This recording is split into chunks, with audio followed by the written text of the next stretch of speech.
ስንፍና ምንድናት ነው? ሰው ለጥበብ ያብቃን ይላል እንጂ ለስንፍና ያብቃን ይላል? መጽሐፉ ግን ምን አለ? ለስንፍና ያብቃን። ለዚህ ስንፍና የሚጠቅም ስንፍና አለ ማለት ነው። የማይጠቅም ጥበብ አለ፣ የሚጠቅም ስንፍና አለ።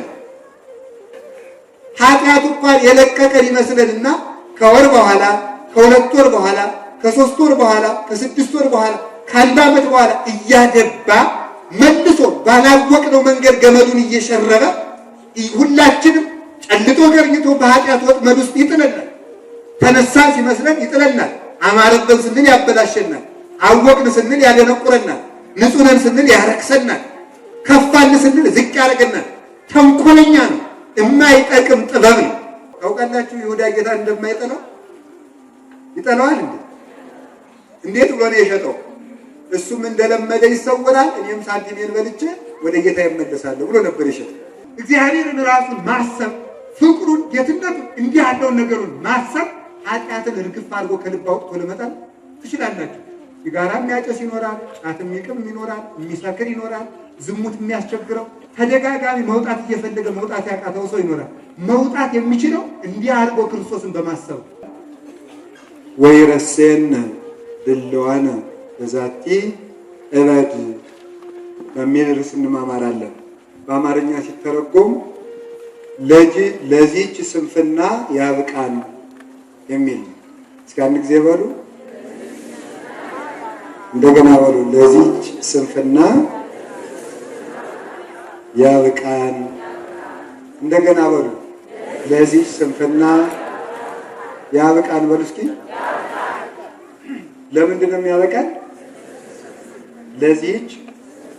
ለዚያኛው ስንፍና አይደለም፣ ለዚህች ስንፍና ያብቃን። በዚህ ርዕስ ነው የምንማማረው። የምናገኘው በቤተ ክርስቲያን ከቤተ ክርስቲያናችን የጉባኤ መጻሕፍት ከሆነው ከአንዱ ከመጽሐፈ መነኮሳት ማር ይስሐቅ 18ኛው አንቀጽ ላይ እናገኘዋለን። ቤተ ክርስቲያን የምታስተምራቸው 4 ጉባኤያት አሏት። የብሉይ ኪዳን ጉባኤያት 46 መጻሕፍት ይተረጎማሉ። የሐዲስ ኪዳን መጻሕፍት 35 መጻሕፍት ይተረጎማሉ። ሶስተኛው ጉባኤ ሊቃውንት ነው። በዚህ የሊቃውንቱ ድርሳናት፣ ተግሳጻት፣ እዝናት፣ ምዕዳናት እነዚህ ሁሉ ይተረጎሙበታል። ይሄ ሶስተኛው ጉባኤ ነው። አራተኛው የቤተ ክርስቲያን ጉባኤ መነኮሳት ይባላል። ብሉይ ኪዳን ንባብ ነው። አዲስ ኪዳን ትርጓሜ ፍጻሜ ነው።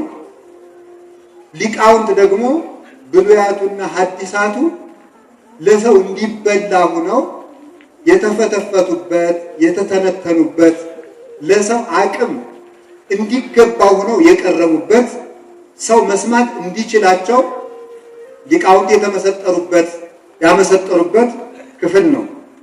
ጉባኤ መነኮሳት ደግሞ በብሉይ ኪዳን የተተነበየው ትንቢት በሐዲስ ኪዳን ተፈጽሟል።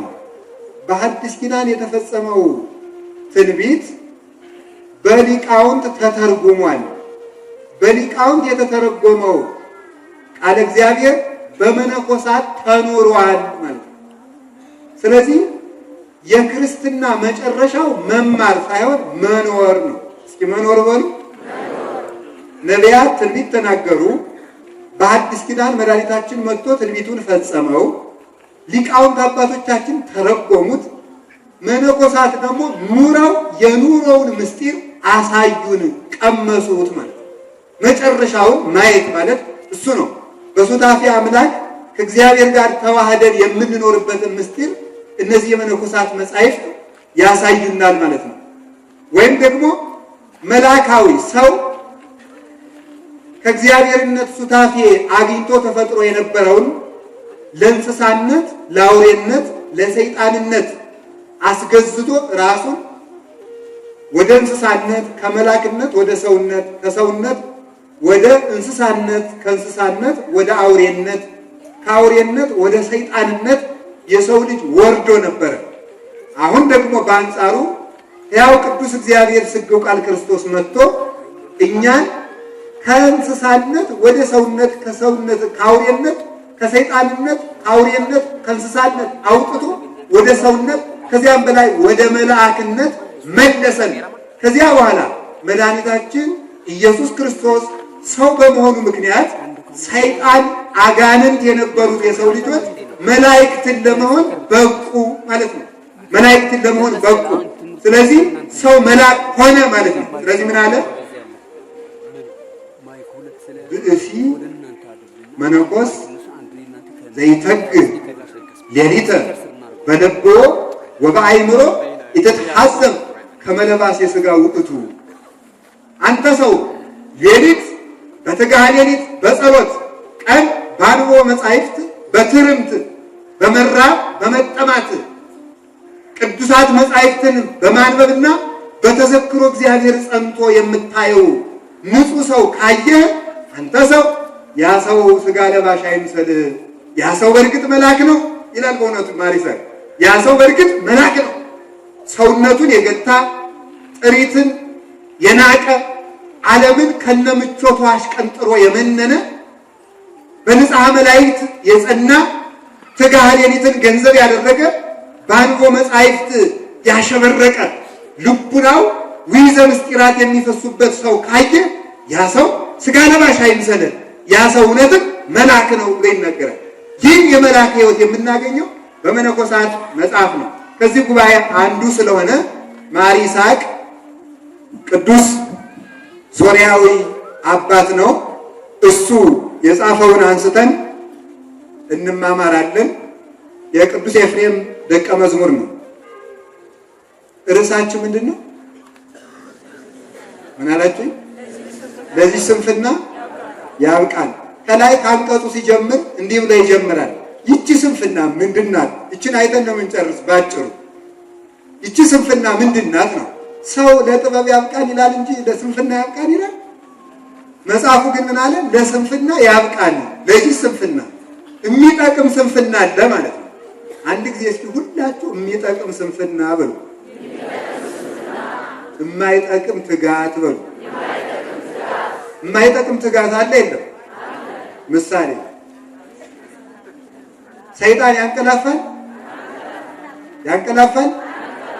ይራባል፣ ይጠማል፣ ይደክማል፣ ይቸገራል፣ ይመሽበታል። ታዲያ ሰይጣን ይጸድቃል? ግን ትጉህ ነው አይደለም? የማይጠቅም ትጋት አለ። ሸረሪትም ትጉህ ናት፣ ምንም አታንቀላፋም። ለፍታ የምትሰራው ግን በሳር ቢበጣጠስ ድር ነው የምታዘረው።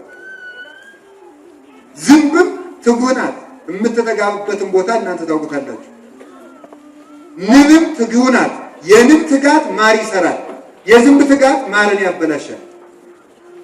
የሰይጣን ትጋት ዓለምን ያጠፋል፣ የመላእክት ትጋት ዓለምን ያድናል። የማይጠቅም ትጋት አለ፣ የሚጠቅም ትጋት አለ። የማይጠቅም ጥበብ አለ፣ የሚጠቅም ስንፍና አለ። የማይጠቅም ዲያብሎስ ጥበበኛ ነው። ጥበበኛ እንዴት አድርጎ ተንኮሉ እንዳይታወቅበት እባብን ለብሶ እንዴት አድርጎ እንዳሳሳተው እኛን ራሱ ጨልጦ ገርኝቶ እንዴት አድርጎ እንደሚያታልለን ሰይጣን ጥበበኛ መሆኑን የየራሳችን ሕይወት ምስክር ነው። ኃጢአቱ እንኳን የለቀቀን ይመስለንና ከወር በኋላ ከሁለት ወር በኋላ ከሶስት ወር በኋላ ከስድስት ወር በኋላ ከአንድ ዓመት በኋላ እያደባ መልሶ ባላወቅነው መንገድ ገመዱን እየሸረበ ሁላችንም ጨልጦ ገርኝቶ በኃጢአት ወጥመድ ውስጥ ይጥለናል። ተነሳ ሲመስለን ይጥለናል። አማረብን ስንል ያበላሸናል። አወቅን ስንል ያደነቁረናል። ንጹህ ነን ስንል ያረክሰናል። ከፋን ስንል ዝቅ ያደርገናል። ተንኮለኛ ነው። የማይጠቅም ጥበብ ነው። ይሁዳም ጥበብ ነበረው። ይሁዳም ጥበብ በስም እንዲህ አድርጌ መጀመሪያ የምስመው ነው እሱን ያዙ ብሎ ደግሞ በዚያውም ላይ ደግሞ ኋላ ይሁዳም እኮ በነገራችሁ ላይ ጌታን የሸጠው እኮ ጌታን አልጠላውም። ታውቃላችሁ ይሁዳ ጌታን እንደማይጠላው ይጠላዋል እንዴ? እንዴት ብሎ ነው የሸጠው? እሱም እንደለመደ ይሰወራል፣ እኔም ሳንቲሜን በልቼ ወደ ጌታ ይመለሳለሁ ብሎ ነበር የሸጠው። ሳይሆን ቀረ እንጂ ማለት ነው። ምክንያቱም ጌታ ወነሱ እብነ ከመ ይውግርዎ ይላል ዮሐንስ ምዕራፍ 8 ላይ ጌታችን መድኃኒታችን ኢየሱስ ክርስቶስን ሊወግሩት ድንጋይ ያነሱ ይላል። ሊወግሩት ግን ሲሉ ጊዜው ስላልደረሰ ተመልከቱ። ወተሃብኦሙ ወሐለፈ ማእከሊኦሙ ወተሃብኦሙ ይላል። እሱ በመካከላቸው ተሰውሯቸው አለፈ፣ ጊዜያቸው ስላልደረሰ። ይሁዳ ይህንን ያውቁ ስለነበረ ጌታም ጥበበኛ ነው፣ እንደለመደ በጥበቡ ተሰውሮ ያመልጣል፣ እኔም ሳንቲሜር በልቼ መልሼ መምሬ ጋር እጠጋለሁ ብሎ ሳይሳካ ቀረ። ንስሐ ገባበታለሁ እያሉ ኃጢአት የሚሰሩ ሰዎች ጥበባቸው የይሁዳ ጥበብ ነው። መጨረሻ ላይ እሱም ሳይበቃው ደግሞ ታንቄ ልሙትና ጌታ ነፍሳት ሲያወጣ ያወጣኛል አለ። ዛፊቱ አላንቅም ብላ ቀስ አድርጋ ይልቁን ፈጠፈጠችው። ሳይሞት ቀረ። ጌታ ነፍሳትን ከሲኦል ካወጣ በኋላ መልሶ ገባበት። የማይጠቅም ፍልስፍና፣ የማይጠቅም ጥበብ አለ፣ የሚጠቅም ስንፍና አለ። ለሚጠቅመው ስንፍና እግዚአብሔር ያብቃን። ያ የሚጠቅመው ስንፍና ምንድን ነው ስንል እንዲህ ይላል። እስመ ፍቅረ እግዚአብሔር ሎቱ ስብሐት ምውቅ ይነድድ ውስተ ጠባኢ ብሎ ይጀምራል።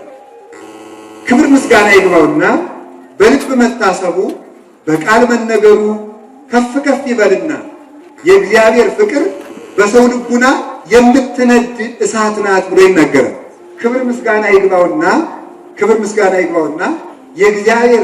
የእግዚአብሔር ፍቅር በሰው ልብ ውስጥ የምትነድ የምትቀጣጠል እሳት ናት ይላል። ያቺ እሳት ይላል እምከመ አይመ መጥቶ ለብሲ ተመልከቱ ጽኗ ሕማመ ሰውን ያቺ እሳት ሰውን በጽኑ ማቃጠል ያቃጠለችው እንደሆነ በጽኑ ማናደድ ያናደደችው እንደሆነ ተመልከቱ። ነፍሱ ዝንጉ ወተአነብስ ነፍሱ እማይምሮ ተዚአሃ የእግዚአብሔርን ፍቅር ከማወቁ የተነሳ ነፍሱ ዝንጉ ትሆናለች ይላል። በደንብ አስተውሉ። በልብ መታሰቡ ልድገምላችሁ፣ በቃል መነገሩ ከፍ ከፍ ይበልና የእግዚአብሔር ፍቅር በሰው ልብ የምትቀጣጠል እሳት ናት። የእግዚአብሔር ፍቅር በሰው ልብ የነደደች የተቀጣጠለች እንደሆነ የሞቀች እንደሆነ ሰውየውን ጽኑ ባለደዌ ታደርገዋለች፣ ጽኑ ሕሙም ታደርገዋለች። ያ ሰው በፍቅረ እግዚአብሔር የታመመ እንደሆነ የዚያን ጊዜ ወተአነብስ ነፍሱ እማይምሮ ተዚአሃ የእግዚአብሔርን ፍቅር ከማወቋ የተነሳ የሰውየው ነፍስ ዝንጉ ትሆናለች፣ ትረሳለች። ምንድን ነው የምትረሳው? ይህ ሰው የእግዚአብሔርን ፍቅር ከማወቋ የተነሳ ወይ ከውን ገጹ ቀያ ፊቱ እንደ እሳት ያበራል፣ ያቃጥላል። ከእሳት እንደገባ ብረት ያቃጥላል፣ ያናድዳል፣ ያበራል፣ ያጽደለድላል። ወይ ከውን ስጋሁ ምውቀ ስጋው ደግሞ ምን ይሆናል? የሚያቃጥል እሳትን ይሆናል። አካሉ ይናደዳል፣ ይቃጠላል። እንግዲህ ይሄ ምንድን እንደሆነ እናውቅ። አስቀድሞ የእግዚአብሔር ፍቅር ምንድናት ብሎ ነው የተረጎመው? ይኸው ስትረሱ ምን አላችሁ? በሰው ልብ ውስጥ የምትነድ ምንድናት? እሳት። ባለቤቱ ጌታችን መድኃኒታችን ኢየሱስ ክርስቶስ ሉቃስ 12 ቁጥር 49 ላይ እንዲህ ብሎ ተናግሯል። እሳተ አምጻይኩ ለብሔር ምንተ እፈቅድ ዘእንበለ አንድዶታ ለዚህች ዓለም ምን ይዘህላት መጥተሃል ትሉኝ እንደሆነ ለዚህች ዓለም እሳት ይዤላት መጥቻለሁ አለ ጌታ። ባለቤቱ ነው እንዲህ አለ። ምን ይዤላት መጥቻለሁ አለ? እሳት። ያንን እሳት ምን ልታደርገው ትፈልጋለህ ትሉኝ እንደሆነ ምንተ እፈቅድ ዘእንበለ አንድዶታ ማቃጠል ነው እንጂ ምን እፈልጋለሁ? ክርስቶስ ወደዚህ ዓለም ይዞት የመጣው አንድ ነገር አለ። ምንድን ነው? አሁን ነግሬያችኋለሁ። ምን አላችሁ? እሳት። ያንን እሳት ምን ማድረግ ይፈልጋል? ማንደድ ነው። ማንደድ ነው የምፈልጋለሁ። ለዚህ ዓለም ይዤለት የመጣው እሳት ነው። ያንን እሳት ምን ልታደርገው ትወዳለህ የሚለኝ ካለ ማቃጠል ነው እንጂ ምን እፈልጋለሁ አለ። ያ እሳት ምንድን ነው ብለናልስ? ማር ይስሐቅ ምን አለ? ያማ እሳት እሱን መውደድ ነው። እስኪ እሱን መውደድ ነው በሉ። እሱን መውደድ ነው። እሱን መውደድ እሳት ነው። ስለዚህ ለዚህ ዓለም እሳት አምጥቼለታለሁ ማለት ለዚህ ዓለም ፍቅሬን ይዤለት መጥቻለሁ ማለቱ ነው። ፍቅሬን ይዤለት መጥቻለሁ። ሰው በእግዚአብሔር ፍቅር ሲያዝ፣ በእግዚአብሔር ፍቅር ሲያዝ ልቡ ህውክ ይሆናል። ህውክ ይሆናል። የታመመ ሰው የጣመ የላመ ቢያቀርቡለት እንዳይስማማው፣ ምንም ነገር የማይስማማው ይሆናል። ሹመት ቢያቀርቡለት አልፈልግም፣ መብል ቢያጣፍጡለት አልፈልግም፣ ልብስ ቢደራረቡለት አልፈልግም፣ ውዳሴ ከንቱ ቢያቀርቡለት ምስጋና ለባህሪ አምላክ ለሱ ስብሖ ቅዱስ ስለሚባለው እግዚአብሔር ነው። ለእኛማ የሚገባል ጽሬት ነው። መንጻት በስሙ ነጽተን መኖር ነው እንጂ ምስጋና ይገባል። ሀብት ያቀረቡለት እንደሆነ ብኢልማ የሚገባው ባይል ዘይነቅህ ወለሚባለው ለማያበድሩት ባለጸጋ ለእግዚአብሔር ነው እንጂ ለእኛማ የምንስማማ ድህነት ነው ይላል። ከፍ ከፍ ያደረጉት እንደሆነ ለእኛማ ክብር አይገባልም። ክብር የሚገባው ክብርን ለማይፈልገው ክብረ ሁሉ ዓለም ለሆነው ለክርስቶስ ነው እንጂ ለእኛማ የሚገባ ውርደት ነው ይላል። ለእኛማ የሚገባ መራቆት ነው። ሊቅነ ጥበበኛነ ጠቢብነ ሲሉት ደግሞ ጠቢብማ ዘአጽራ በምድር በማይ ምድርን በውሃ ላይ ያጸናው እንዘማይ ውጡ ታረግቦ በጥበብከ የተበጠበጠ ውሃ የነበረውን የሰው ልጅ በእናቱ ማህፀን አርግቶ አካል ዘያክልን ሰጥቶ ዘይስዕሎሙ ለሕፃናት በውስተ ማህፀን ይላል ቅዱስ ያሬድ። ሕፃናትን በማህፀን የሚስላቸው ለእርሱ ጠቢብ መባል ይገባል እንጂ ለእኛማ የሚገባል ደናቁርት አላዋቂዎች መባል ነው ይላል። ሁሉም የዓለም ክብር የማይስማማው ይሆናል። ለምን በእግዚአብሔር ፍቅር ታሟልና። እስኪ በሉ በማን ፍቅር ታሟልና? በእግዚአብሔር ፍቅር የታመመ ሰው ምንም አይስማማው። ዓለሙን በሙሉ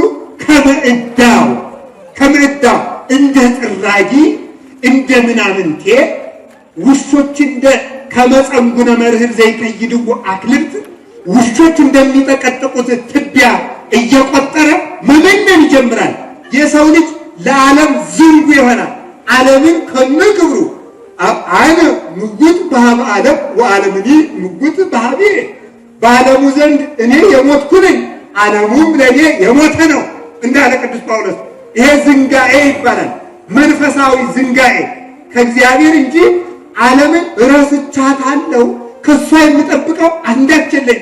ቅዱስ ጳውሎስ እኮ ዓለሙ በእኔ ዘንድ የሞተ ነው። እንደው አንድ ጥያቄ ልጠይቃችሁ።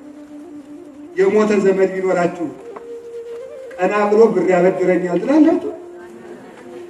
ትላላችሁ? ብንታመም ይጠይቀናል ትላላችሁ? ብንቸገር ይሰጠናል ትላላችሁ? ቢርበን ያበላናል ትላላችሁ? ተመልከቱ፣ ዓለምን እንደዚህ አድርጊያታለሁ። የሞተች ናት። እንዲያው ከዓለም እኔ ይጣፍጠኛል የምለው ነገር የለኝም።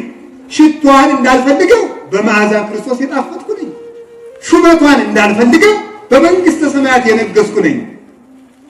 ምስጋናዋን እንዳልፈልገው ኑ ቡሩካኑ ላቡየ ብሎ ፈጣሪ እንዲያመሰግነኝ እንጂ ፍጡራ እንዲያመሰግነኝ አልፈልገው። ጥበቧን እንዳልፈልገው ጥበቡ ለአብ የሚባል ስቂው ቃል ክርስቶስን እሰብካለሁ። ልብሷን እንዳልፈልገው ክርስቶስን የለበስኩ ነኝ። በሚጣፍጠው መብሏ እንዳታታልለኝ ህብስተ ሕይወት ክርስቶስን የተመገብኩ ነኝ። መጠጧ እንዳታልለኝ ስቴ መድኃኒት ክርስቶስን የጠጣሁ ነኝ። በዘመድ ብዛት በሰራዊት ብዛት እንዳታታልለኝ የመላእክት ማህበርተኛ ነኝ። ዓለም በኔ ዘንድ የሞተ ነው አለ። ዓለም የሞተ ነው፣ እኔም ለዓለም የሞትኩ ነኝ አለ። እኔ ለዓለም የሞትኩ ነኝ ምን ማለት ነው? ጳውሎስ ይሄን ይሰራልኛል ብላ ዓለም በኔ ዘንድ የኃጢአት ተስፋ የላትም። ወይ በዝሙቱን ይሰራልኛል፣ ወይ ስርቆቱን ይሰርቅልኛል፣ ወይ ይክድልኛል እንዳትለኝ ዓለም በእኔ የኃጢአት ተስፋ እስከምትቆርጥ ድረስ ፈጽሞ የእግዚአብሔር ሆኛለሁ ማለት ነው። ፈጽሞ ዓለም እንግዲህ የፈለገውን ብታደርግ አምን ዘያንቀለቅል ማለት ነው። እንዲህ አለ ሰሎሞን፣ ማይ ብዙ ይቅላት ፎታ ለፍቅር ወአፍራግኒ እያንቀለቅልዋ። የወንዞች ብዛት ፍቅርን ሊያጠፋት አይችልም። የፈሳሾችም ብዛት ፍቅርን አይነቅላትም። ፍቅርን በምን እንደመሰላት አያችሁ? አንደኛ በእሳት መሰላት፣ ሁለተኛ በዛፍ፣ አንደኛ በእሳት ማይ ብዙ ይክል አጥፎታ ለፍቅር መኃልየ ሰሎሞን ምዕራፍ 8 ቁጥር 7 ላይ የወንዝ ብዛት ፍቅርን አያጠፋትም አለ። ተመልከቱ፣ ወንዝ የተባለ የዓለም ጎርፍ ነው። ለእግዚአብሔር ያለንን ፍቅር ዓለም የምትሰጠው የፖለቲካው ጎርፍ፣ የዝሙቱ ጎርፍ፣ የሹመቱ ጎርፍ፣ የውበቱ ጎርፍ፣ የምንም ጎርፍ በእግዚአብሔር የተቀጣጠለውን ፍቅራችን የሚያጠፋው ጎርፍ የለም። ወአፍላግኒ እያንቀለቅልዋ ያ የሚፈሰው ፈሳሽ ሁሉ እግዚአብሔር በልቡናችን የተከለውን የፍቅር ምሰሶ መንቀል የሚቻለው የለም። ሰይፉም አይነቅለው፣ ምንም አይነቅለው። ሰው እኮ እግዚአብሔርን ሲወድ የእግዚአብሔር ቤተሰቦች የዓለምን ምቾቷን ብቻ ሳይሆን መከራዋንም ይዘነጋዋል። እንዲሁ ጽድቅ እኮ ነው ማምላክ እየመቱት እንደሆነ እንኳን አያውቅም። እያሰሩት እንደ እስራት አይቆጥረውም። እስራቱን እንደ ጥቅም፣ ውርደቱን እንደ ክብር፣ መራቡን እንደ መብል፣ መጠማቱን እንደ መጠጥ፣ መራቆቱን እንደ መልበስ፣ መዋረዱን፣ መታሰሩን፣ መገፋቱን እንደ ነፃነት፣ ስደቱን እንደ ርስት፣ ድካሙን እንደ ኃይል፣ ጨለማውን እንደ ብርሃን መቁጠር ይጀምራል። ሰው በእግዚአብሔር ፍቅር ሲያዝ ምቾትን ብቻ ሳይሆን መከራንም ይዘነጋል። መከራውን አቅልሎ ያየዋል። ምንም አይመስለው። ለምን? እስመ ተስፋ ያቀልሎ ለምን እንዳለ ተስፋ መከራን ያቀላል። እስኪ በሉ አንድ ጊዜ ተስፋን ምን ያቀላል? ምን አላችሁ? መከራን ያቀላል። መከራን የሚያቀለው ነቢያት መከራቸውን የሚረሱት በምን ነበር? ትዝ ይላችኋል? ክርስቶስን አልተወለደም፣ ልጅነት አልተሰጠም። በስራት በረሃብ በችግር ናት። ክርስቶስን እየተራቡ በዲያብሎስ እየተጠቀጠቁ በጨለማ ተግዘው ነበር የሚኖሩት። ግን በምን ደስ ይላቸው ይመስላችኋል? ገና ይወለዳል ብለው በተስፋው እመቤታችን ሳትወለድ ገና እኮ ነው በርቀት አይቲ ዲዛቲ እንተ ትየውጽ ተመልከቱ ከመጎ ብሪት ከመፀሐይ እንደ ጨረቃ የደመቀች እንደ ፀሐይ የሞቀች ያቺ ማና ይላል። ያቺ እንደ ማለዳ ጎህ የምትጎበኝ ማና ይላል። እንደ ማለዳ ጎህን የሚጎበኘው ድሃ ነው ሀብታም ነው? እያየ ጎህን የሚወድ ድሃ ነው ሀብታም?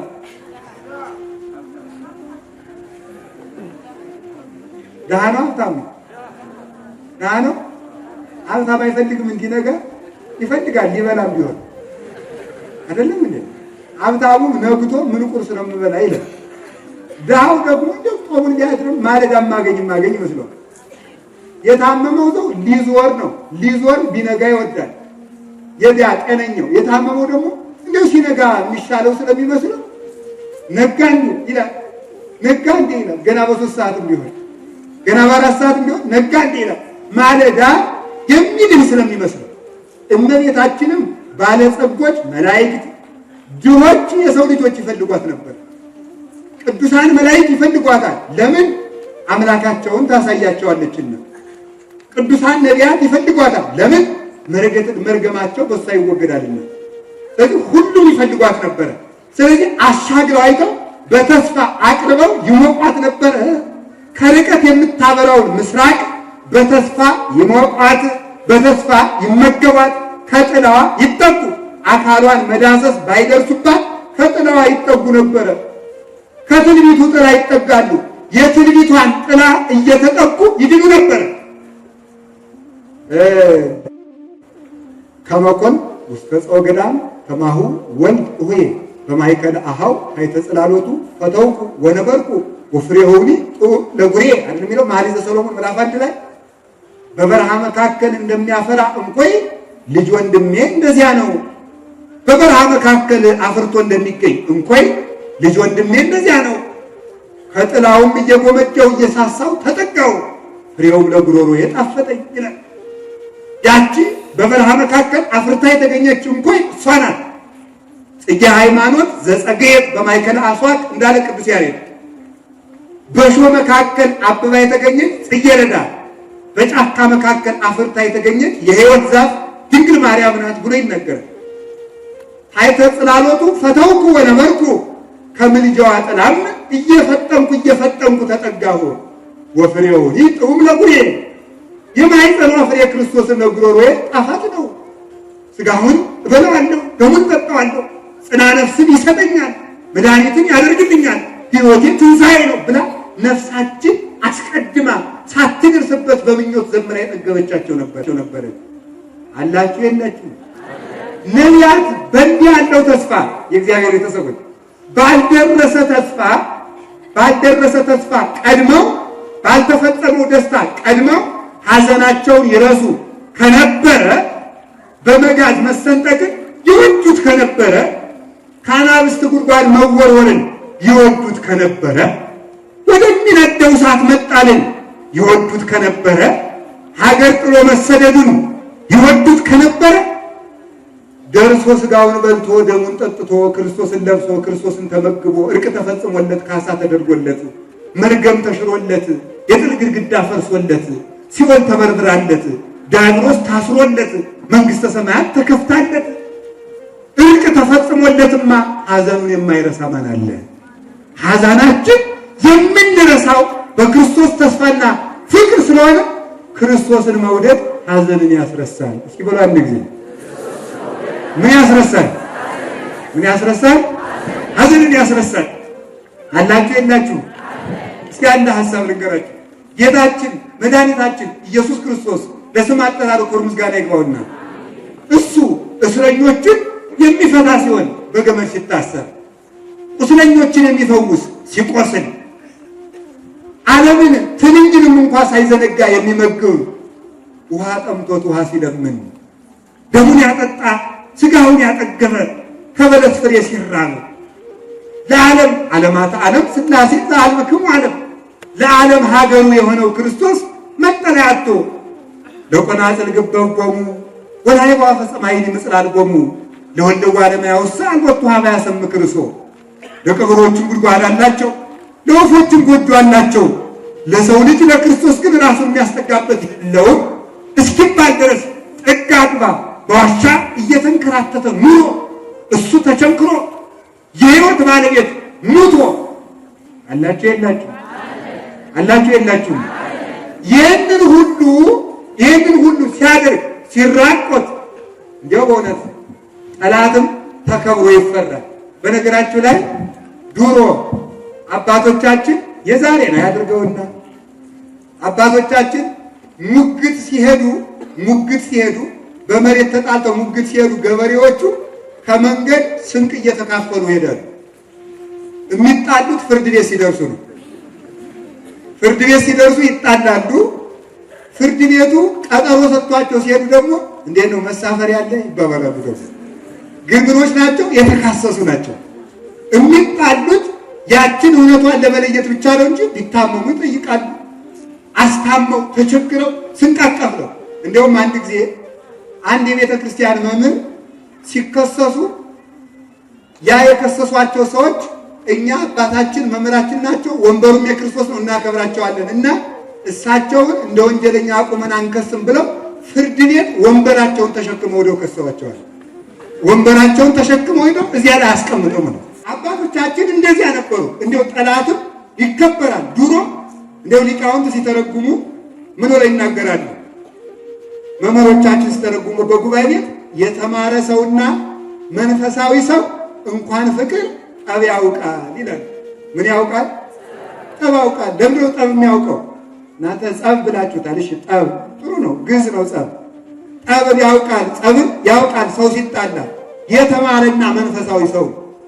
ለምን? ያኛው ሰው ቢጣላው እግዚአብሔር እንደሚፈርድበት ስለሚያውቅ ተጣልቻለሁ ብሎ ምስጢሩን አያባክንም። ይሄ ተመልከቱ፣ እግዚአብሔርን ይፈራልና ሰው ደካማ እንደሆነ ያውቃልና ማለት ነው። ጠላት እንኳን ይከበራል። አይሁድ ግን ካደረሱበት መከራ ሁሉ ንቀታቸው ያስደንቃል።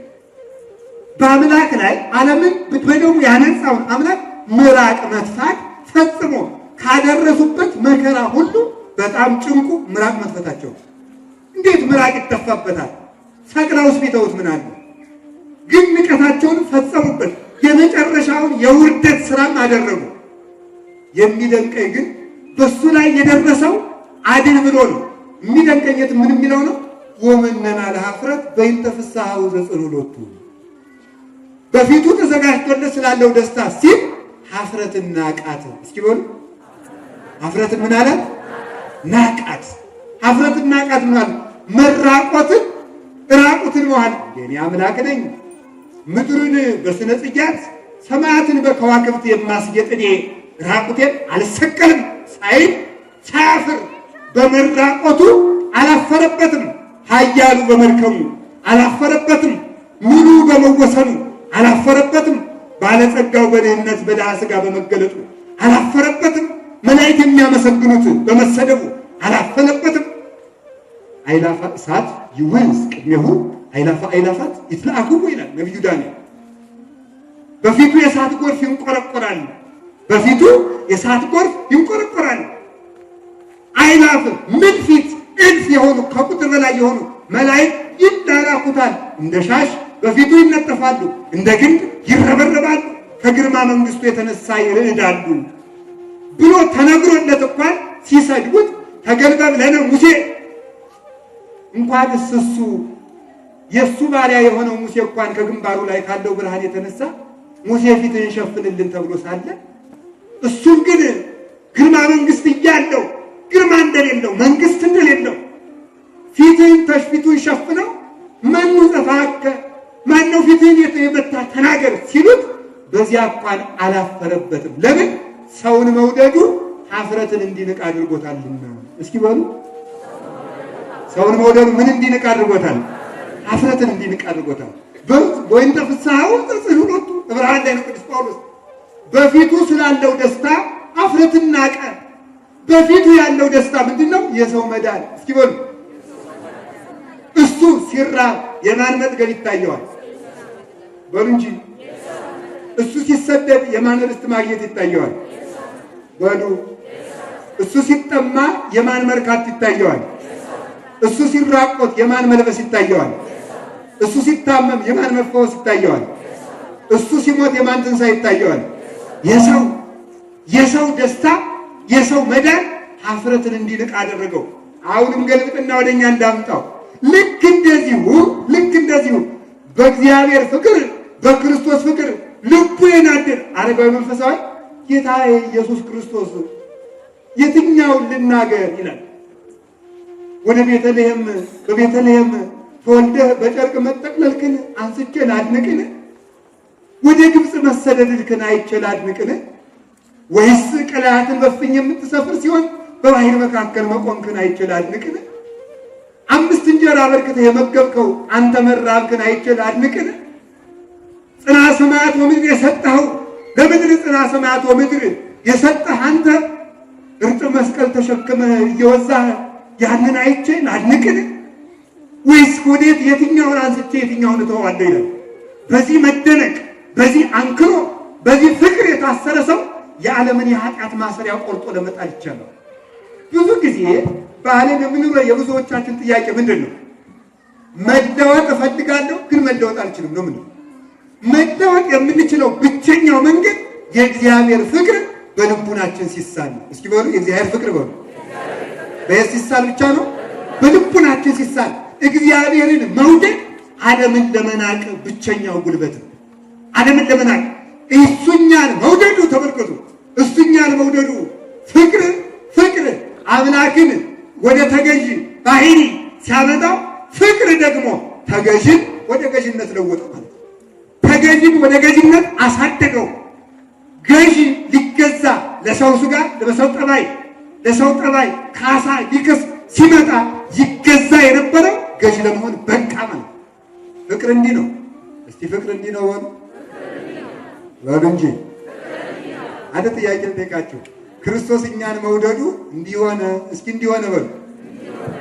ቅዱስ ያሬድ እንዲህ አለ፣ ይእዜኒ ምትለዋለ ሰላም እስመ ተወልደ ክርስቶስ በሀገረ ዳዊት ቃሉ ለአብ ቀዳሜ በኩሩ ወጥበቡ ለአብ መጽሐኔን ከመይክስት ብርሃነ። እንግዲህ ወዲያ ሰላምን እንከተላት፣ ግፍን እንተው፣ ኃጢአትን እንተው፣ ኃጢአት ይብቃን። እንግዲህ ሰላምንና ፍቅርን እንከተል። ለምን ትሉኝ እንደሆነ አለ እስመ ተወልደ ክርስቶስ በሀገረ ዳዊት መወለድ የማይስማማው አምላክ በሥጋ ሰብ ተወልዷልና በጨርቅ ተጠቅልሏልና እኛን ከሰማይ መንግሥቱ ይወልደን ዘንድ ባሪያዚያነ የእኛን ሥጋ ለብሶ ተወልዷልና ኧረ እንግዲህ ሰላምን እንከተላለን። ሰላምን እንከተል እንግዲህ ማይቃን እንጂ ጥል እኮ ፈረሰ፣ ፍቅር እኮ ተመሰረተ፣ የጥሉ ግድግዳ ተደርምሷል። እንግዲህ ሰላምን እንከተላል አለና ሲያበቃ መጽሐፌነ ከመ ይክስት ብርሃነ ብርሃን ልጅነትን ሊገልጥልን ተገልጧል። ሕዝብ ዘይነብር ውስተ ጽልመት ወጽላሎተ ሞት ብርሃን አብይ ሰረቀ ላዕሌሆሙ ማቴዎስ 4:17 ላይ በጨለማ የሚኖር ሕዝብ እስኪ በሉ ታላቅ ምን አየ? ብርሃን አየ። ምን ማለት ነው? በጨለማ የሚኖር ሕዝብ ታላቅ ብርሃን አየ። በድንቁርና ለሚኖር ሕዝብ ጥበብ ክርስቶስ ተወለደለት። በድንቁርና ለሚኖር ሕዝብ፣ በክደት ለሚኖር ሕዝብ ሃይማኖት ክርስቶስ ተወለደለት። በባርነት ለሚኖር ሕዝብ ነፃ የሚያወጣን የነፃነታችን ራስ ሰላማችን ክርስቶስ ተወለደልን። ለተቸገሩት ባለጸጋው መለኮት ሰው ሆነ። ለዳይነታችን አስወገደው፣ ደመሰሰው። በጨለማ ለሚኖሩት ብርሃን ክርስቶስ ተወለደላቸው። በባርነት ለሚኖሩት ልጅነትን የሚሰጥ ክርስቶስ ተወለደላቸው። አላችሁ የላችሁ? አላችሁ የላችሁ? ቀላል ሸክም ክርስቶስ ተወለደ። ቀላል ሸክም ክርስቶስ ተወለደ። እንዴት ነው ቀላል ሸክም? ዲያብሎስ ምን ያደርጋል? አላችሁ የላችሁ?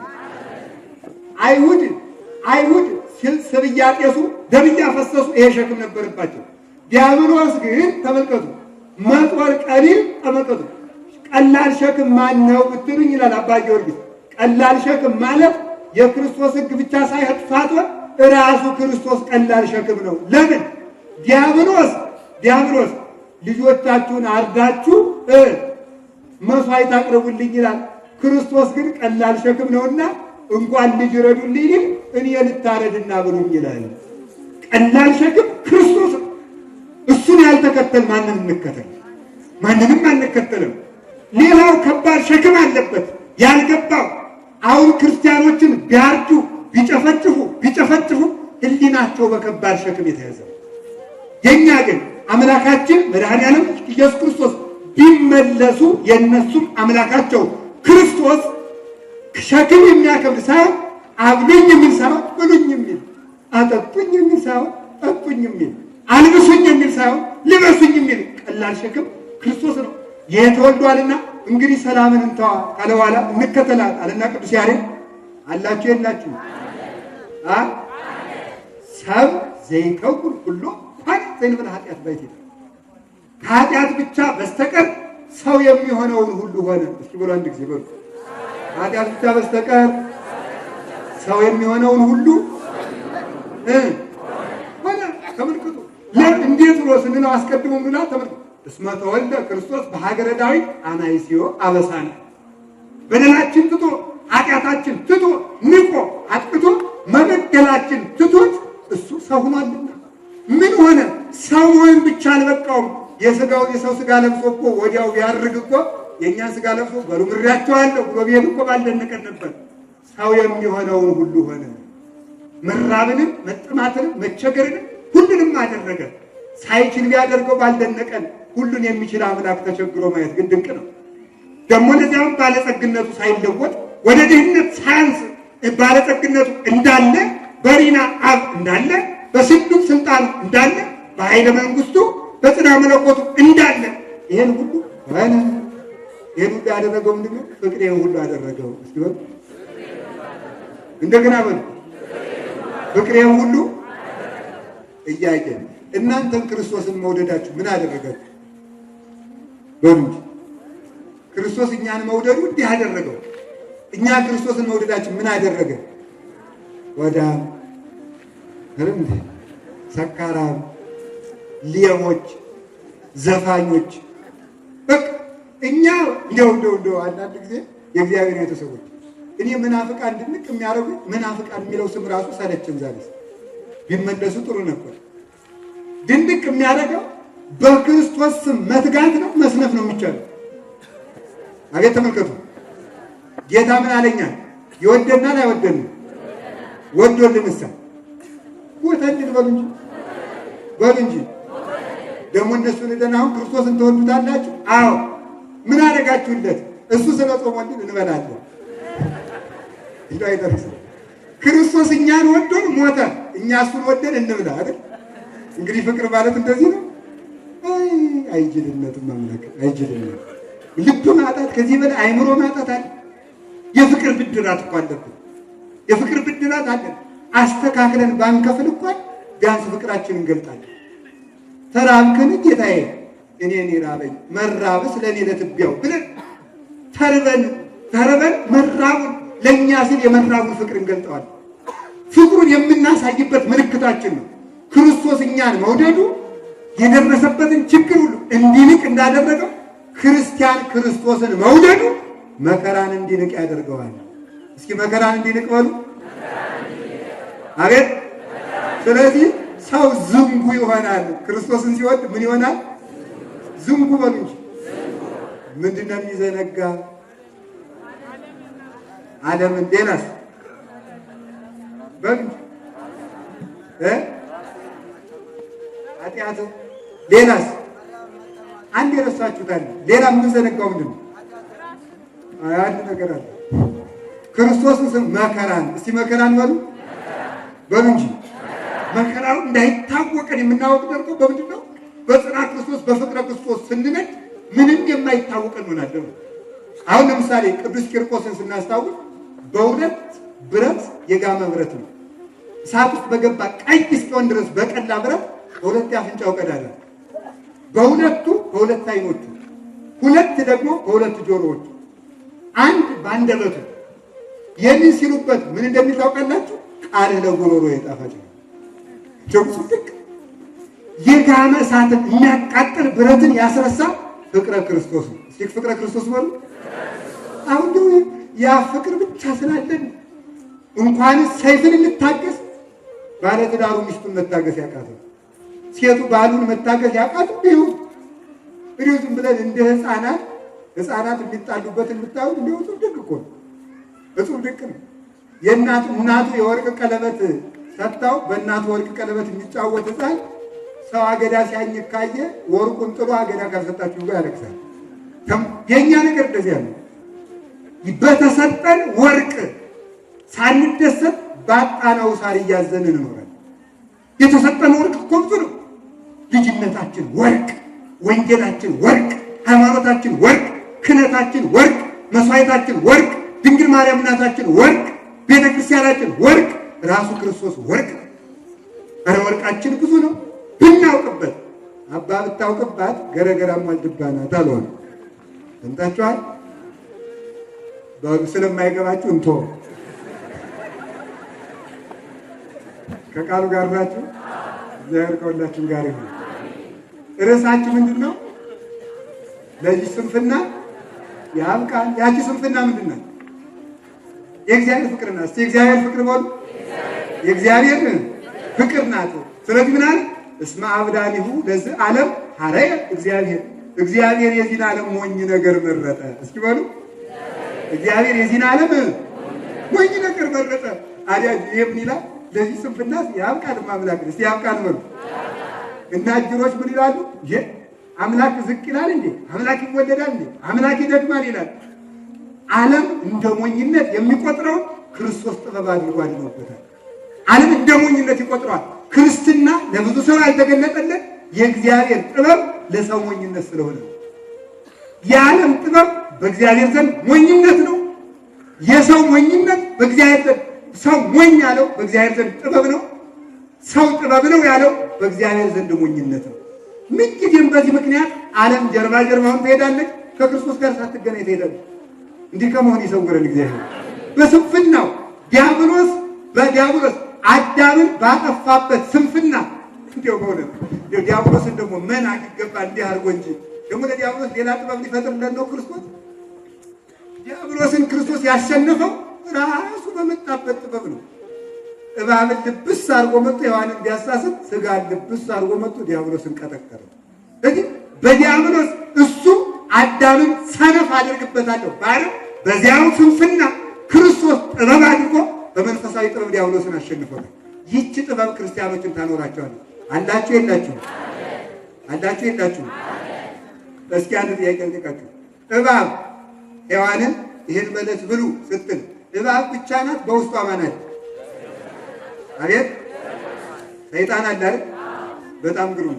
ጌታችን መድኃኒታችን ኢየሱስ ክርስቶስ አምላኬ አምላኬ ለምን ተውከኝ ብሎ ሲጮህ ስጋ ብቻውን ነው የሚጮህ? መለኮት አብሮት ተዋህዷል። እንዲያውስ መለኮትና ስጋ ብሎ መነጣጠል ይቻላል? አይቻልም። ተመልከቱ።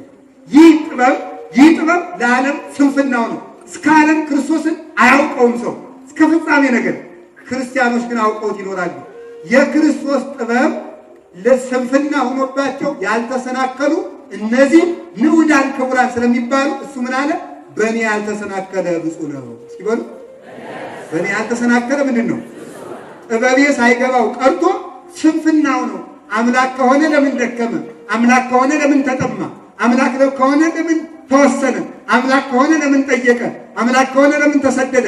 አምላክ ከሆነ ለምን አንቀላፋ? ሳይል ለጥበብ ያደረግኩትን እንደ ስንፍና ሳይቆጥር ጌትነቴን አይቶ በዓይን መንፈሳዊ አይቶ በተመስጦ ልቡናዊ አድቆ ልቡናዊ ጌትነቴን ተረድቶ ያደገ ሰው እሱ ክቡር ነው። ስለዚህ ማለት መጽሐፈ መነኮሳት ክብሩ ለሥጋ ተመስጦ አማናዊ ሀበ እግዚአብሔር ሕያው።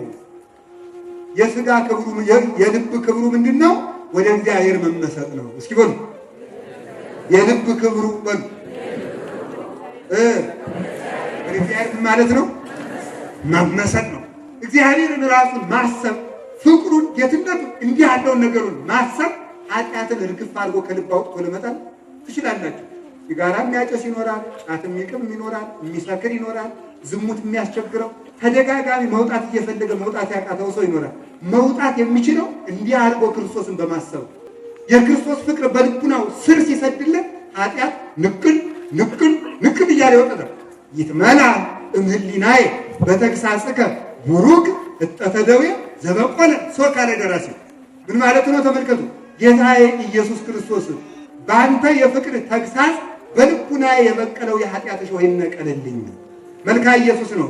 እስኪ በሉ ጌታ ኢየሱስ ክርስቶስ ወይ በሉ ጌታዬ ኢየሱስ ክርስቶስ ወይ በአንተ የፍቅር ተግሳጽ በልቡናዬ የበቀለው የኃጢአት እሾህ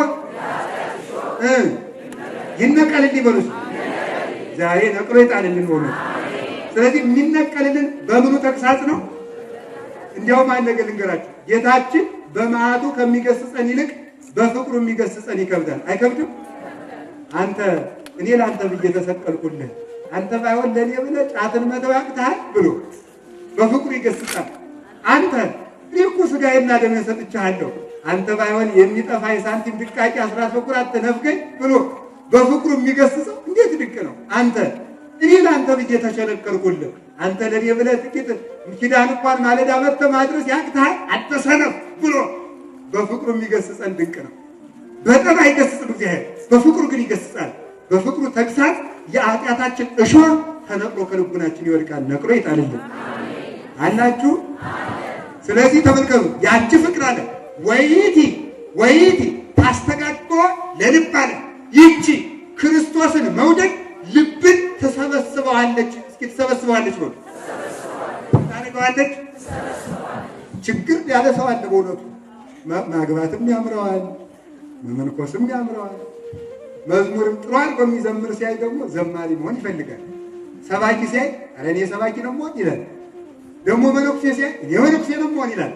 እንደው በሱ ደግሞ ሰርግ ተገኝቶ ተደርጎ መኪኖቹ ሞሰብ በላያቸው ላይ ሰቅለው ሲያይ መቼ ነው የማገባ ይላል። ደግሞ መከራ እኮ ነው ተመልከቱ ማለት ነው።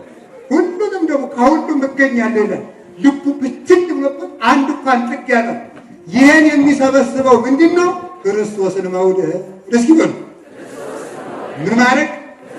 ወይቲ ታስተጋቦ ለልብ ወይቲ ሀድጎ ከመ ይሪድ ልብን እንዲንከራተት አሳልፋ የማትተው ክርስቶስን መውደድ ነው ይላል።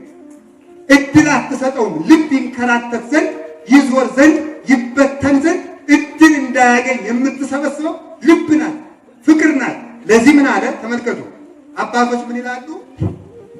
ልብን በእናት አህያ ሕዋሳትን በግልገል አህያ ይመስሏቸዋል። ግልገል አህያ አታውቁ? እናት አህያ ሳታውቁ? በጣም ጥሩ ነው ካወቃችሁ። እኔ ግን የምታውቋት አይመስለኝም። ልብን ምንድን ነው ያለው? እናት አህያ፣ ሕዋሳትን ግልገል አህያ። ስለዚህ ግልገሉ እንዳይሰበር ከፈለግ እናቲቱን ከሜዳ ላይ ነው ማሰር ይላል። እንዴት አድርጎ? አህያይቱን እናቲቱን ወስደህ ከገደሉ ጫፍ ካሰርካት ግልገሉ እጫወታለሁ ሲል የት ይገባል? ገደል ይገባል። እናቲቱ ከሜዳው ከመሃል ሜዳ ላይ ካለች ግልገሉ ዙሮ ዙሮ ዙሮ ዙሮ የጠባትን ጡት ሲጨርስ የት ይመጣል? ከእናቱ ይገኛል። ልብ በፍቅረ እግዚአብሔር ከታሰረ ዓይን ቢያይ አታመነዝር፣ እጅ ቢያገኝ አይሰርቅ፣ እግር ቢራመድ ወደ ክፉ አይሮጥም። ሕዋሳትህን የምትሰበስበው ልብህን ስትሰበስብ ነው። አንዳንድ ጊዜ ከኃጢአት ጋር ታግለን ማሸነፍ የሚያቅተን ለምንድን ነው? ኃጢአቱን ከልብ ከመታገል ይልቅ ከእጃችን መታገልም ስለምፈልግ ነው። አንዳንድ ጊዜ አንዳንድ ሰው ሞኝ ነው። ሰማላችሁ? እኔ እንግዲህ በኃጢአት እየተሸነፍኩ ያለው በሞባይል ፊልም እያየሁ ስለሆነ ይሄንና ሞባይሉን በድንጋይ ቀጥሎ ይጥለዋል። አንድ ስብከት ይሰማል። ጅልነት ይባላል። ጅልነት መጀመር ያለበት ከግልገሉ ነው ከእናቲቱ ነው? በሉ እንጂ ከእናቲቱ ነው የሚጀመር። ከልብ ነው የሚጀመር። መጀመሪያ ልብህን በቃል እግዚአብሔር አቅራው። ዝም ብለህ ስማ። ኃጢአቱን እንዳያስከውን ቢሆን ስማ፣ አዳም ከዚያ በኋላ የተጠረገ የጠራ ከዚያ በኋላ ተመልከቱ። ቃሉ ራሱ ቃለ እግዚአብሔር ይመትር ነደ እሳት፣ ቃለ እግዚአብሔር ያለቀልቆ ለቀዛም፣ ቃለ እግዚአብሔር በረሃውን ያናውጠዋል ይላል። ተራራውን ይንደዋል፣ ጎጻጉጹን ይጠርገዋል፣ ጎርበጥባጣውን ይደለድለዋል፣ ጎደሎውን ይሞላዋል፣ ያስተካክለዋል፣ እሾሁን ያቃጥለዋል። ተጠርጎ ንጹሕ ልብ መሆን መያዝ ይጀምራል። ማድረግ የሚቻለው ኃጢአቴን አሸንፌ ክርስቲያን ሆናለሁ አትበሉ። ኃጢአቱን እንደያዛችሁት የክርስቶስን ፍቅር ጀምሩ። ምን ማለት ነው? ኃጢአቱን ውደዱት ማለት ይመስላችኋል? ኃጢአቱ ውስጥ እንዳላችሁ ተመልከቱ። ሌሊት ተነስቼ ተመልከቱ። በዓላቴ ወበለያልዬ መኃልየ ሰሎሞን ነው። ሌሊት በምንጣፌ ላይ ነፍሴ የወደደችውን ፈለግኩት። እስኪ በሉ ሌሊት በምንጣፌ ላይ ነፍሴ የወደደችውን ምን አልኩት? ምንጣፍ ምን ማድረጊያ ነው? መተኛቻ ነው አይደለም እንዴ? የሚተኛው በምንጣፌ ላይ ማለት ምን ማለት ነው? አመኝታ ላይ እግዚአብሔርን ፈለግኩት ለማለት ነው አይደለም። ምን ማለት ነው? በምንጣፌ ላይ መኃልየ ሰሎሞን ላይ ነው ያለው። በምንጣፌ ላይ ነፍሴ የወደደችውን ፈለግኩት ማለት ከነ ኃጢአቴ እያለሁ ቢሆን አምላኬን እፈልገዋለሁ። ከነ ኃጢአት በኃጢአቴ ስንፍና አልጋ ላይ እንደተዘፈቁ እንደወደቅኩም ቢሆን ክርስቶስን እፈልገዋለሁ። ጠንክሮ ነፍሴ የወደደችውን አላያችሁ እላለሁ። ቤትም እየዞረች አይታችኋታል። ነፍሴ የወደደችውን አላያችሁ አማልኩ ግን አዋለደ ኢየሩሳሌም በኃይሎ በጽንዑ ለገዳም። እናንተ ኢየሩሳሌም ቆነጃጅት አምላችኋለሁ። ነፍሴ የወደደችውን አይታችሁት እንደሆነ ንገሩኝ። እትነሳ ውስተ መላእክት ተመልከቱ፣ ውስተ መሥዋዕታት፣ ገበያ ለገበያ፣ አደባባይ ለአደባባይ፣ ጓሮ ለጓሮ፣ ዋሻ ለዋሻ ነፍሴ የወደደችውን እፈልጋለሁ። ነፍሴ የወደደችውን አላያችሁም? በሉ እስኪ በሉ እናንተ የኢየሩሳሌም ቆነጃጅት በሉ ነፍሴ የወደደችውን አላያችሁም? እናንተ ኢየሩሳሌም ቤተ ክርስቲያን፣ ኢየሩሳሌም መስቀል ድንግል ማርያም፣ የኢየሩሳሌም ቆነጃጅት ማለት የቤተ ክርስቲያን መጻሕፍት። እስኪ የቤተ ክርስቲያን መጻሕፍት በሉ እናንተ የቤተ ክርስቲያን ቆነጃጅት፣ ብሉያት፣ ሐዲሳት፣ ሊቃውንት፣ መነኮሳት ክርስቶስን እንዴት እንደማገኘው እስኪ ንገሩኝ ማለት ነው። እንዴት አድርጌ እንደማገኘው እኔ በኃጢአት የተፈኩት እንዴት አድርጌ እንደማገኘው። ሰናይት እምአንስት አንቺ ከሴቶች ይልቅ የተዋብሽ ወንድምሽ እንዴት ያለ ነው አሏት። ደግሞ ወንድሁ የጻዳው ቀይህ ወንድሜማ ነጭና ቀይ ነው። እስኪ በሉ ነጭና ቀይ ነው በሉ እስኪ ነጭና ቀይ ወንድም ያለው አላችሁ? ነጭና ቀይ ወንድም ያለው አለ? ምን ማለት ነው? ይኸውላችሁ በናፍቃን እዚህ ላይ ነው ገደል የሚገቡ። ወንድሜ ነጭና ቀይ ነው ይላል። ነጭና ቀይ ወንድም ካላችሁ አሁን መጽሐፍ ቅዱስ አይተረጎም ማለት የሚሉት ያለንም እንደው እናንተ ለህዝቡ አታስጨንቁት። ጥሬውን ያነብበት ትርጓሜ ምስጢር እያላችሁ አታጨናንቁት። ዝም ብሎ ህዝቡ ነው ብለዋል። እሺ ወንድሜ ነጭና ቀይ ነው ይላል። እኔ ነጭና ቀይ ወንድም የለኝም፣ ምን ላድርገው ነው? ወንድሜ ነጭና ቀይ ነው። መኃልየ ሰሎሞን ምዕራፍ 5 ቁጥር 8 ላይ ወንድሜ የተባለ ክርስቶስ ነው። ወንድማችን የተባለ ስጋችን ስለለበሰ ነው። ነጭና ቀይ ነው ማለት ጻዕዳ በመለኮቱ ወቀይ በትስብእቱ፣ በመለኮቱ መብረቅ ነው፣ በስጋው የሚታመም ነው። እንደ ሰውነቱ ደሙን ያፈሰሰ ነው፣ እንደ ጌትነቱ ቁስል የሚፈውስ ነው። ትሑት ዘይሐምም ልዑል ዘይትነገር ይላል ዲዮናስዮስ። የማይመረመር ምጡቅ ነው፣ የሚታመም ትሑት ነው። የሚታመም ትሑት ነው። ወንድሜማ እንዲህ አለ ነው ብላ መለሰችለት። እንዲያ ብለው ሲሏት እዚያ በኋላ ምናል ንስቲተ አሊፌ እምኔሆሙ ረከብኩ ጉዛ አፍቀረት ነፍሴ። ከእነሱ ጥቂት እልፍ ብዬ ነፍሴ የወደደችውን አገኘሁ። እስኪ በሉ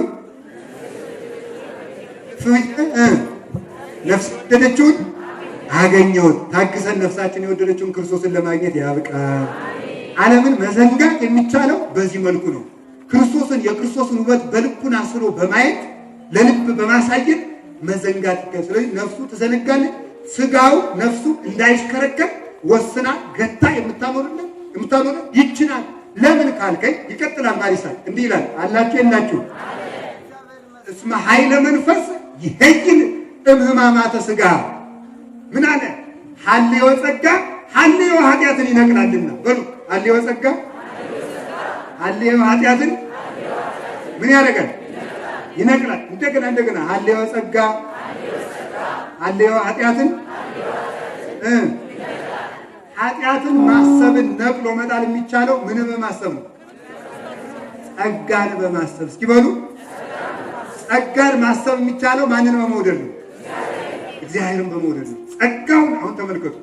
መነኩሴ የምንኩስናን ጸጋ ቢያውቀው ምንኩስናውን በዝሙት ሊጥለው ይችላል? በነገራችሁ ላይ ማለት እንደውና ለእናንተ ብቻ ተናግሬ ከምቀር ስለ ምንኩስናም ጥቂት ብናገር አይከፋችሁም? ይከፋችኋል? ይከፋችሁም እናገራለሁ። ምንድን ነው የማንኛውም ሰው ነፍስ ስትሞት ስትሄድ ብትጸድቅም እንኳን መንገድ ላይ ትደነግጣለች። የመነኩሴ ነፍስ ግን መንገድ ላይ አትደነግጥም። ለምን ሲባል በምንኩስናዋ ክንፈ ጸጋ በጥፊ የመተቻቸው አጋንንትን ትሄዳለች። መጽደቁን ዝክር ዘክሮ መጽደቅ ይቻላል። መነኮሳት ግን አጋንንትን እየጸፏቸው እየረገጧቸው ይሄዳሉ። ለምን? በዚህ ዓለም ክርስቶስን መስለው ኑረዋልና፣ በፍጹም መስለውታልና። ተመልከቱ፣ አትርፈው ከሕግ በላይ የሰሩ ናቸው። ይላሉ አባቶቻችን። እንደ ቁም ነገረኛ ልጅ ይላሉ። ለነገሩ ቁም ነገረኛ ልጅ አታውቁም፣ ቁም ነገረኛ ስላልሆናችሁ። ከፋችሁ ግድ የለም ሊከፋችሁ፣ ነፍሳችሁን አይክፋት እንጂ። ልጄ እንጨት ለቅመህ ና ይለዋል። እንጨት ለቅመህ ና በሉ። እንጨት እንግዲህ ገጠር እንጀራ የሚጋገር በምንድን ነው? በእንጨት ነው። ኤሌክትሪክ ምጣድ የለም። በእንጨት ለቅመህ ና ሲባል ምን ይላል ደግሞ ልጁ? አይ እናቴና አባቴ እኮ አይሆንለትም ብለው ነው እንጂ እንጨት ብቻ ያዘዙኝ፣ ለቤት መስሪያ ልጥ ልጨ ገመድ ፈትዬ ብመጣ አይከፋቸውም ብሎ ያልታዘዘውን ምን ጭምር ይዞ ይመጣል? ገመድ ይዞ ይመጣል። መነኮሳት ቁም ነገረኛ ልጆች ናቸው። እንዴት? እግዚአብሔር በአንድ ሚስት ተወስናችሁ፣ በአንድ ባል ተወስናችሁ፣ አስራት በኩራት አወጣችሁ፣ እንግዳ ተቀብላችሁ፣ ስጋውን ደግሞ ተቀብላችሁ ኑሩ እና ትድናላችሁ ቢል አይሆንላቸውም ብሎ ነው እንጂ ንጽህናችን ጠብቀን ብቻችን ብንኖርስ ጠልቶ ነው?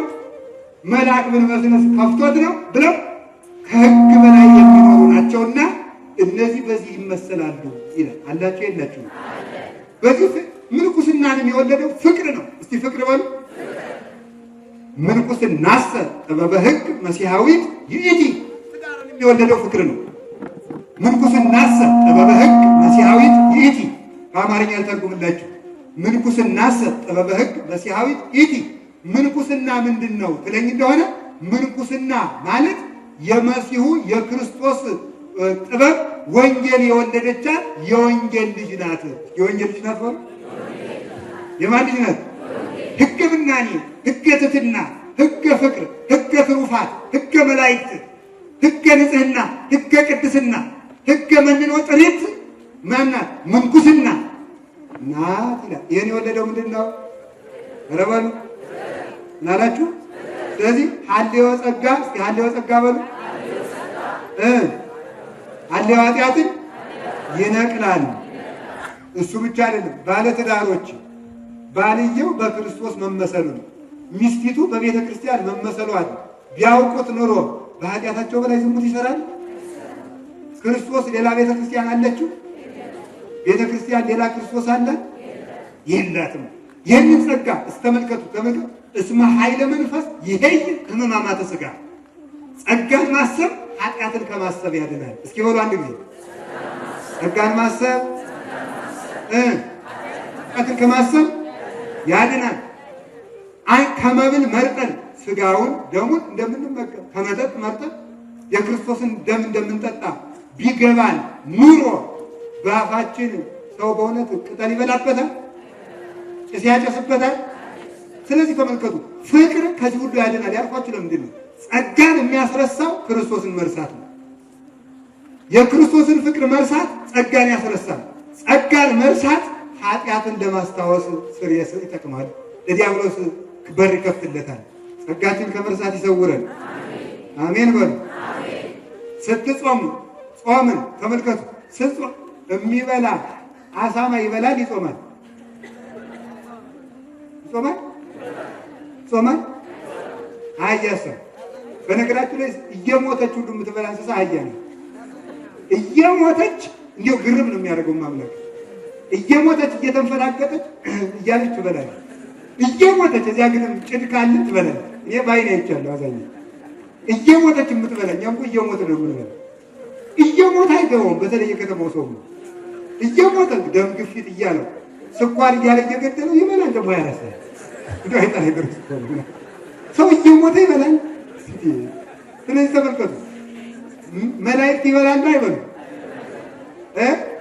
ስለዚህ መጾም የመላእክት በሉ፣ መብላት የእንስሳት። ስለዚህ ስንጾም ሚካኤልና ገብርኤልን እንደምንመስል ብናውቀው ኑሮ ጸጋችን ብናስብ እንጀራ እናስባለን? ይኸውላችሁ ጸጋን ማሰብ ኃጢአትን ከማሰብ ያድናል። ይጠብቀን መድኃኒዓለም። እንጨርሰው። ከዚያ ምን አለ? ክርስቶስን የሚወድባት ፍቅር በልቡናው ተስላበታለችና አለ ፊቱ ይነዳል ይቃጠላል። ቅዱስ ጎርጎርዮስ ቅዳሴ ሲቀድስ ከመቅደሱ ላይ ከመሰዊያው ላይ ከመንበሩ ላይ ሀበነ ንበር በዘዚአከ መንፈስ ቅዱስ ወፈውሰነ በዝንቱ ቅርስ ፎራ ብሎ ሲል ጌታችን መድኃኒታችን ኢየሱስ ክርስቶስ በሕፃንና በበግ አምሳል መጥቶ ከመንበሩ ላይ ይታያል። ያን ጊዜ ሲፈትተው የካህኑ ጣት በመለኮት ደም ተታሎ ያየዋል። ያንን አይቶ ጌታዬ ጌታዬ ለእኔ ብለህ ተፈተትክን ብሎ አቅፎት ሲያለቅስ ቅዳሴው ረዝሞ መሽቶ ሰው ሁሉ ቁሞ ይጠብቀዋል። ሲወጣ ፊቱ በእሳት የተቃጠለ መስሎ ይወጣ ነበረ። ለምን? በፍቅሩ ይነዳልና። በፍቅሩ ይነዳልና በሉ። በፍቅሩ ይነዳልና። በፍቅሩ ስለሚነድ መቆም አይታወቀው፣ መቸገሩ አይታወቀው። አባታችን ኢትዮጵያዊ ጻድቅ አባ በጸሎተ ሚካኤል ቅዳሴ ሲቀድሱ ጊንጥ መታ ነደፈቻቸው። ቅዳሴው እስኪያበቃ ድረስ ጊንጢቱ ከሳቸው ላይ እንደተተከለች ቆየች። ሳያውቁት ቅዳሴው አልቆ አቁርበው ሲጨርሱ ወደው። ተመልከቱ፣ ፍቅር ጊንጥ የለ፣ እባብ የለ፣ ጦር የለ፣ ፍቅር የማያስረሳው የለ። ክርስቶስን መውደድ እንኳን ኃጢአትን ጦርን ያስረሳል፣ እባብን ያስረሳል፣ መርዝን ያስረሳል። ሁሉንም ምንም ልታደርጉኝ አትችሉም። ምንም የሚያዩት ክርስቶስን እንጂ መንኮራኩሩን አይደለም። ቅዱስ ጊዮርጊስ 40 ቀን የተዘጋጀውን መንኮራኩር እሱን ለመፍጨት የተዘጋጀው መንኮራኩር 40 ቀን የፈጀው። በቅዱስ ጊዮርጊስ መንኮራኩር 40 ቀን ባዘጋጁ ሰዎች ተንኮል እንደነቃለን እንጂ 40 ዓመት 50 ዓመት የቤተክርስቲያን ለማጥፋት የሚማከሩም አሉ። ዙሮ ግን አይሆንላቸውም። ታዲያ ተመልከቱ፣ 40 ቀን ተመክሮ መንኮራኩሩ ላይ ቀረብ ካለ እንግዲህ ጊዮርጊስ ምረት ወይ ክርስቶስን መርጠህ መሞት ወይ ደግሞ ጣዖትን መርጠህ መዳን አለ። ከዚህም አንዴ ወጣ ይሆን በህሊናው ተፈተነ አላ ወዲያው መጣለት ሐሳብ ወፎኑ እየሄድ ከመተሰቅለ አምላኬ ክርስቶስ እንደተሰቀለ ለምን አላስብም አለና እሱ እንኳን ለማይጠቀምበት መከራ ተሰቅሏል። እኔም አክሊል ለማገኝበት መከራ እንዴት አልጸናም? በዚያውስ ላይ አምላክ ክርስቶስ ቢሰቀል ድል አድርጎት ተነሳ እንጂ ሙቶ ቀረ። እኔስ ሙቼ እቀራለሁ እገባለሁ። ሐሳቡን ለወጠ። የክርስቶስ መስቀል መንኮራኩርን ያስንቃል። መንኮራኩርን ለመናቅ ጉልበት የሚሰጠው የመድኃኔዓለም መስቀል እሱ እንደተሰቀለ ስናየው ጦር የለ መንኮራኩር የለ ገጀራ የለ አሽቀጥረን ንቀነው እንድንገባበት ያደርጋል። ክርስቲያኖች መከራን ገብተውበት እንጂ ሸሽተው አያሸንፉት። እኛ መከራን የምናሸንፈው ገብተንበት ነው እንጂ እያወጣለሁ ብትል አይጓጉል እማምላክ ሞቱም አይቀርላት የባስ ክርስቶስ እንዳጡታለች ሩጦ ክርስቶስ መከራን እናታችን ቅድስት እየሩጣ ሞከረችው። ባይሆን አንድ ልጅ እንደ ባተርፈው ብላ ገጀራ ወደሌለበት አገር ብትሰጥ እዚያ አዶ ጠበቃት። መስፍኑ ጠበቃት። እሳቱ ነደደ። ድምፅ አለ ጼፍ ከመነጎድጓደ ክረምት ፈጣ ውልቅ እንደ መብረቅ ተሰማ። ሸሻለች። ሕፃኑ ቅዱስ ቂርቆስ ነይ እንግባ። ምክንያቱም መከራ ሲገቡበት ነው የሚጠፋ። ነይ እንግባና ገባ ሲሉበት ቅዱስ ገብርኤል መጣና እንደው ቀዘቀዘ። ስለዚህ እግዚአብሔር ሰው መከራ ክርስቲያኖች መከራ ሲገቡበት ያጠፉታል፣ ሲሸሹት ያጠፋቸዋል። ሰምታችሁኛል? ሲሸሹት ምን ያደርጋቸዋል? ሲገቡበት ምን ያደርጉታል? ያጠፉታል። 3 ደቂቅ ቢሸሹ ኑሮ ይጠፉ ነበር። ስለገቡበት ግን እሳቱ ጠፋ። ስንገባበት ይጠፋል፣ ስንሸሸው ያጠፋናል። መፍትሄውና ነገሩ ይሄ ነው። አያችሁ ነገር ተገለበጡ። አሁን ለሰው ብንነግረው እንዲያው እናቴ እሳት እንዳይበላ ምን ያርግ ነው ክርስቲያን ልጅ እሳት እንዳይበላ ምን ያርግ ሲለኝ እሳቱ ግባ ብሎ የጅል ነው መሰሉ ይሄድ። ስለዚህ ምን አለ በዚህ ስንፍና ምን ይበላል ያልቃል በሉ እንጂ የጅሉ ነው የሚለኝ እሱ ጅልነት ነው የሚመስለው። እነ ቅዱስ ቂርቆስ ግን ጥበባቸው ነው። ስለዚህ ለሰማዕታት ጥበባቸው፣ ለነቢያት ጥበባቸው፣ ለሐዋርያት ጥበባቸው የክርስቶስ ጥበቡ የሆነ እንደ ስንፍና የሚቆጥራል። ለተጋድሎ ያብቃን። አሜን በሉ እንጂ አሜን በሉ። አላችሁ የላችሁ? እግዚአብሔር ከሁላችን ጋር ይሁን። እሺ እንጨርሰው። ከዚያ ምን አለ?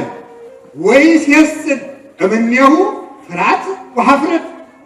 የክርስቶስ ፍቅር በልቡናው የተሳለበት ሰው ምን ጥቅም ያገኛል ብትለኝ አለ ፍርሃትና ኀፍረት ይርቅለታል። አንድ ጊዜ በሉ ፍርሃትና ምንድን ፍርሃትና ኀፍረት። ፍርሃት ይርቅለታል። ምንድን ነው የምታደርጉኝ? ምክንያቱም ጌታዬ እንዲህ ብሎኛል ይላል። ጌታዬ እንዲህ ብሎኛል ኢትፍርዎሙ እለ ይቀትሉ ሥጋክሙ ወለነፍስክሙ ኢይክሉ ቀትሎታ።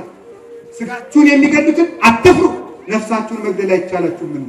ወባሕቱ ፍርህዎ ለዘይቅ። ተመልከቱ፣ ነፍስንም ሥጋንም አንድ አድርጎ በገሃነም መቅጣት የሚቻለው ይልቁንስ ክርስቶስን ፍሩት። እስኪ በሉ ይልቁንስ በሉ ማንን ፍሩት?